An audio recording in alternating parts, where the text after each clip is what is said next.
Hi. Good morning, Jen. Well, I guess it's still morning here on the East Coast.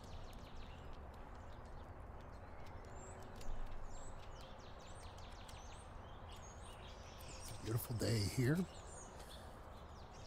A little too beautiful, as the dogs are spending a lot of time in the yard, which is not great for the birds. Who we got on there right now? Nobody.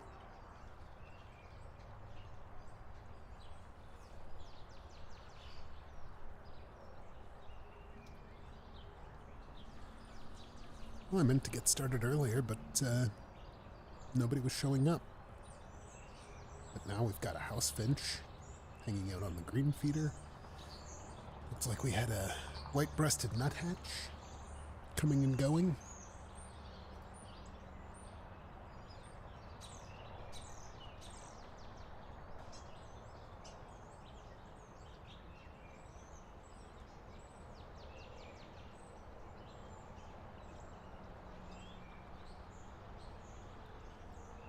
So the nuthatch is the white and bluish gray bird that flies in and then flies away. Yep, not that one.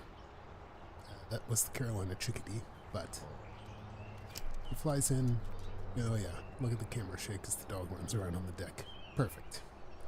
And the nuthatches cache seeds all over the yard, like in the bark of trees and the cracks, and they'll eat those through the winter, but they're always working, putting seeds away. Which, very industrious, I guess. I say take a break once in a while, guys.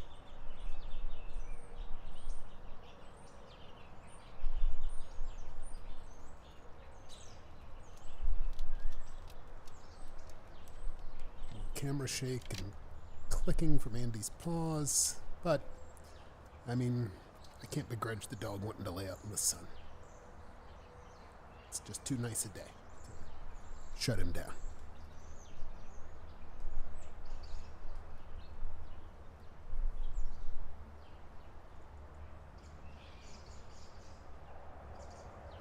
Well, are dogs part of nature, though? They sort of seem like genetically modified organisms to me. And delightful ones. I love having them. But, yeah, they're not natural. But what is natural, right? Like, human beings are part of nature. We evolved here, so where do you draw the line about the things we do and whether or not they're nature? Oh boy.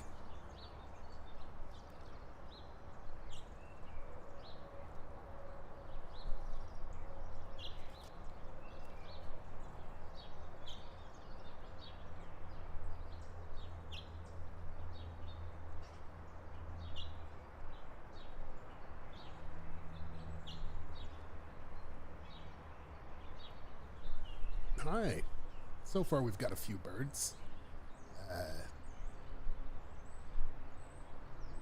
It's been a tough morning for them because the dogs like being out in the yard so much. It scared them off a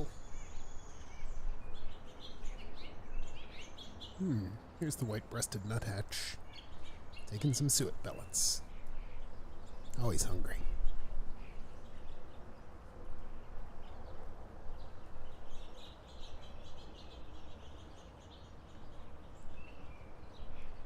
And our old frenemies, the starlings, have showed up to chow down on the mealworms.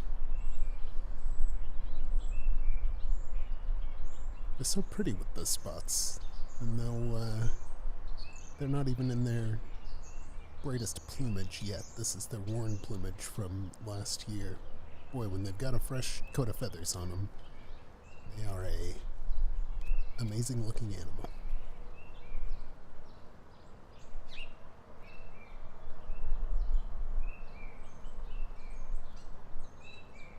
How did I learn to identify birds? That's a great question.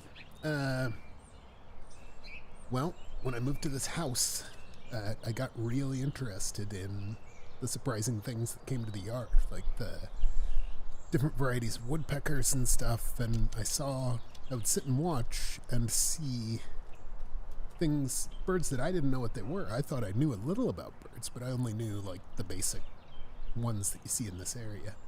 I saw so many interesting birds coming to the yard that I got into figuring out what I was seeing. And Cornell University makes amazing apps and online products that you can use to help identify birds. Merlin is the basic app, which sort of allows you to explore your local area, see what's going to be nearby, and helps you identify. You can even like describe the bird you saw. You put in its size, its color, what it was doing, and it will give you a list of what you likely saw at that time and place. And that's super helpful. And also they've added a sound ID that will identify them by their calls, which is also super cool. Really works well. That's Merlin from Cornell. And then they have a more robust app called eBird, where you like keep track of the birds you see every time you go out birding,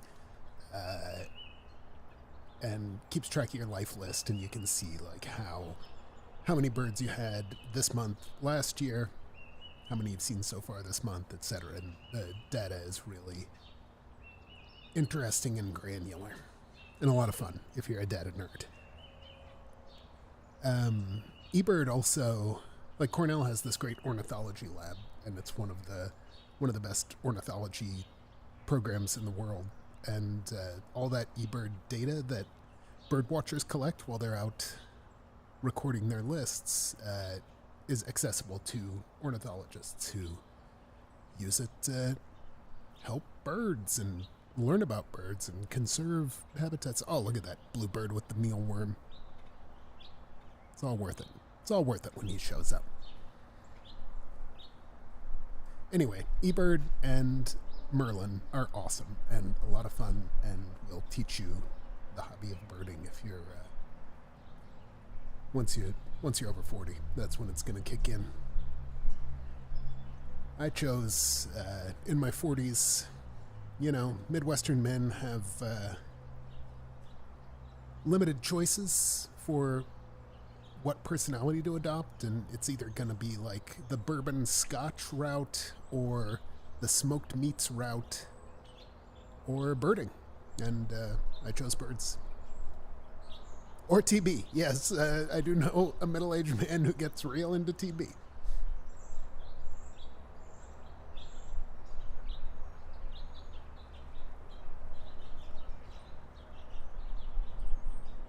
Yeah,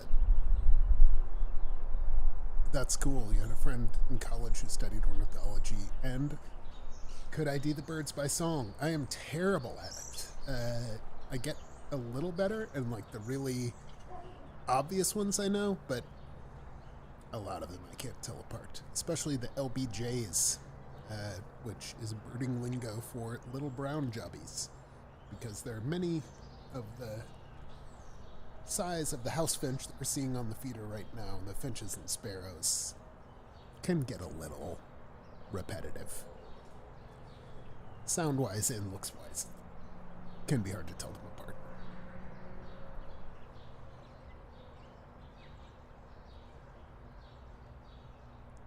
We're coming into the spring migration season, which is like the exciting time for birders. And all the migratory birds, the warblers, will be coming through. Rose-breasted grosbeaks will probably show up here on the feeders. We'll get an interesting variety that will pass through.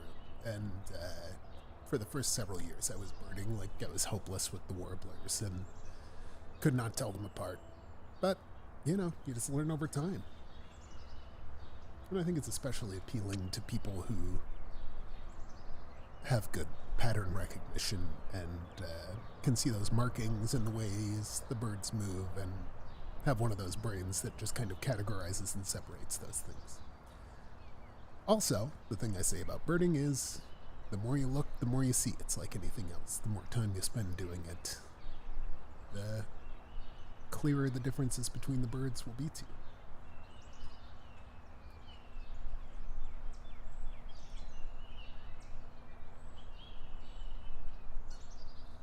I think of myself as still being in the learning phase. Like I am far from an expert. I'm just an enthusiast.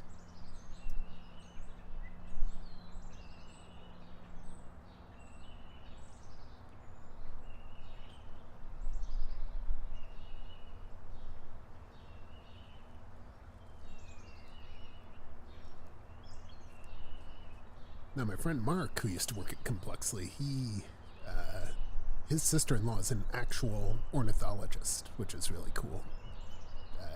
She knows a lot and follows my Instagram and interacts with the bird pictures, and I always feel pretty cool when I can impress her with the bird picture. Oh, there's Andy barking.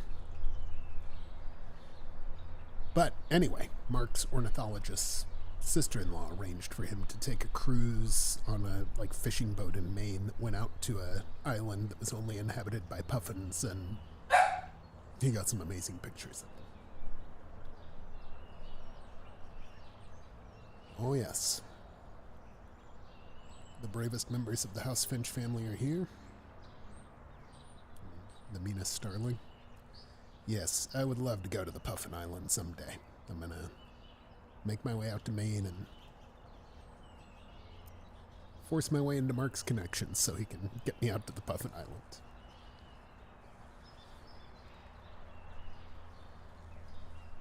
Because what are friends for, if not to help you see puffins?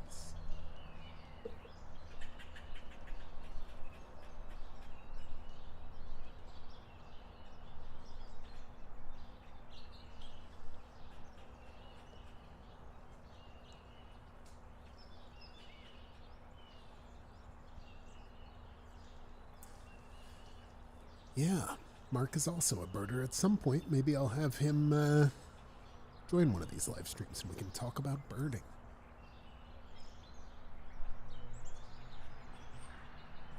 Because it is a real joy to share with friends, for sure.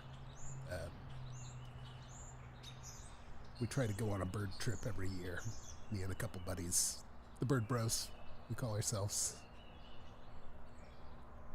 And we've been to Texas, and then also have done one here in Indiana, and a trip to Tucson, Arizona. That's really cool. You get to see birds you wouldn't see at home, and have the fun of tracking them together. Birding's an interesting thing. I think of it as ticking a lot of human boxes. There's Andy's upset about these birds, but there's the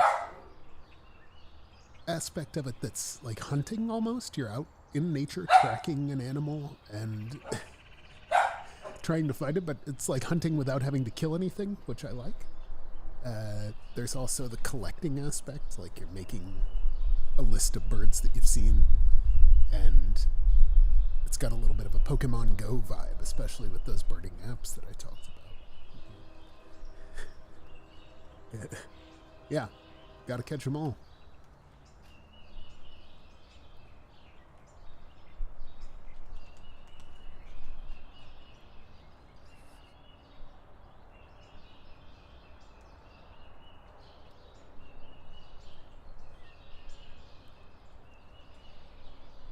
That's right. I also think it is a good way to have fun with curiosity, and it's cool that you can, in some small way, participate in the science of it as well at the same time. Also, it's just nice to be out in nature, and I've heard it said that birds are like the last, truly wild thing that almost all humans encounter. Even if you live in the city, you interact with birds in some way. But it's cool. They're like a real wild animal that almost anyone recognizes and knows about. At least a couple of species. Oh, there's a cat walking through the neighbor's yard. There's a real loose cat culture here in my neighborhood. There were two cats that were having a romance in our front yard for quite a while. And there was lots of yowling, loud noises at night, just very upsetting. I posted about them on Nextdoor, and one of the neighbors replied to the post and said, "Oh yeah, that's my Terry," or whatever. That's just a cat they have that lives outside, which is terrible for birds. Cats kill birds all the time. I'm fine with birds killing other birds. That's natural and right, but cats technically don't belong here.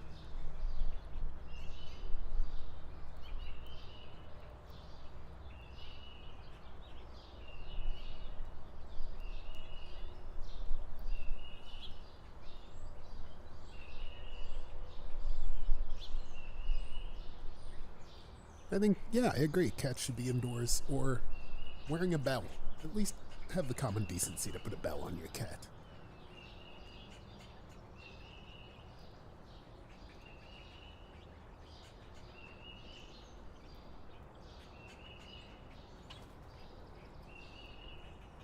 Oh, whoa. Ow. Dang. Cut to the wrong camera. That was a red-bellied woodpecker with the red on its back of its head. One of the coolest birds that comes to the yard. I mean, I hate to choose favorites, but you saw him.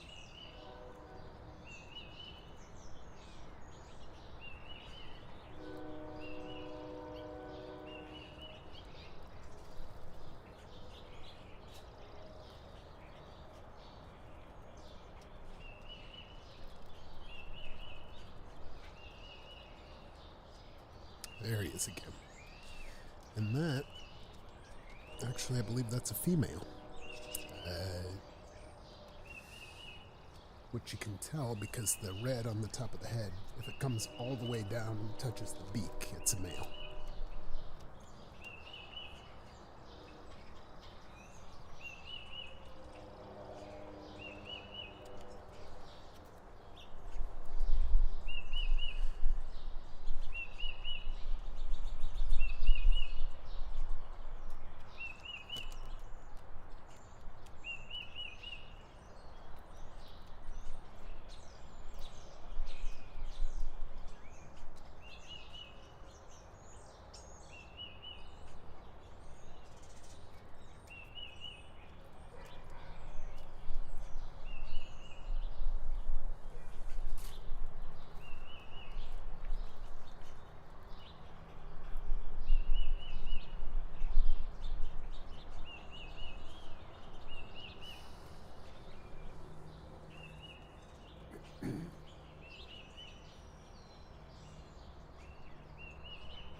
I hear a woodpecker.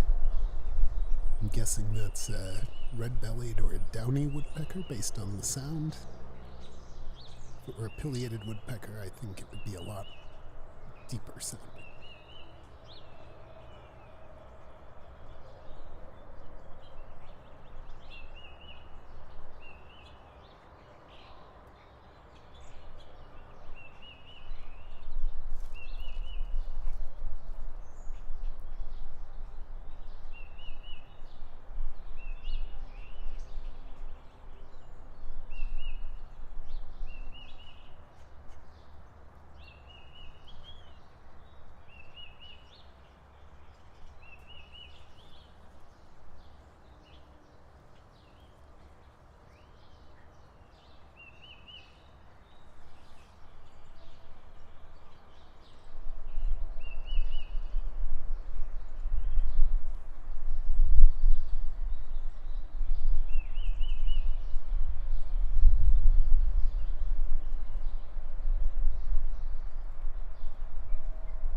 Thanks, Jen. Have a great day.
we do get squirrels on the feeders sometimes, and I used to worry about it. Like, I used to chase them away, but, squirrels need to eat too. They're pretty cool. They look kind of cute. But right now, the dogs chase away the squirrels, and they are directly under the tray feeder that we're looking at, like laying in the sun. So a squirrel's not going to approach under those circumstances. But yeah, I see them out there. We get two kinds here, the fox squirrel and the red squirrel, or chicory is one of the names apparently. That's the one I call the cute squirrel. The fox squirrels are pretty big.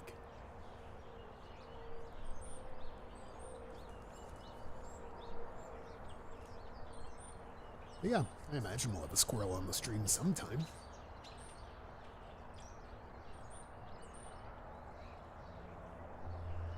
Oh, I guess on the feeders out in the yard, I do use a baffle. You can see it's that tan tube that's behind that tray feeder. That's attached to the post, and it keeps the squirrels from climbing up that post to get to those feeders. So the only one they really bother is the one on the deck. And they do knock it over sometimes. We used to get a lot of raccoons, but I haven't seen them in a while. And we also have possums. One time Petey, the dog, brought a possum into the house through the dog door. That was an exciting day.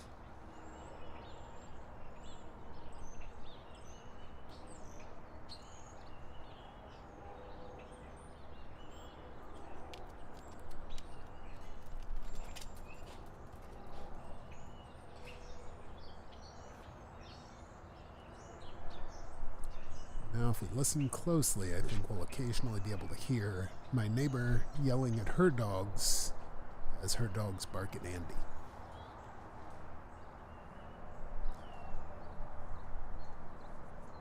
Sometimes I wish it were just a nature stream, but, we're living in a society here. I think it's okay that there's neighborhood sounds.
Eastern bluebird, though he's a little hard to see. Move over into the sun, brother. Come on.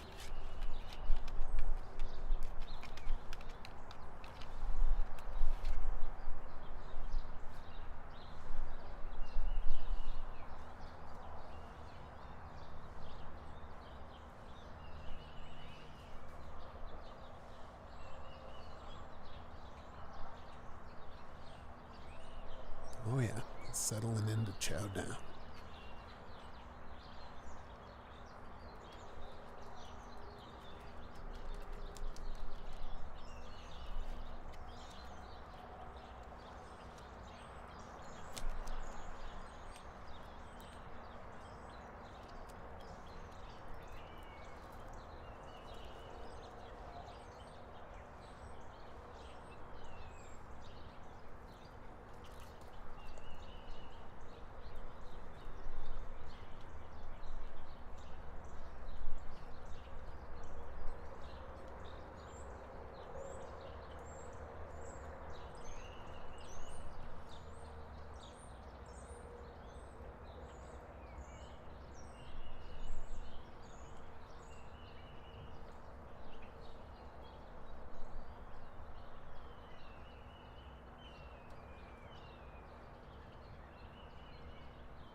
got to move on to other projects. So I'm going to wrap this up. Thanks for stopping in.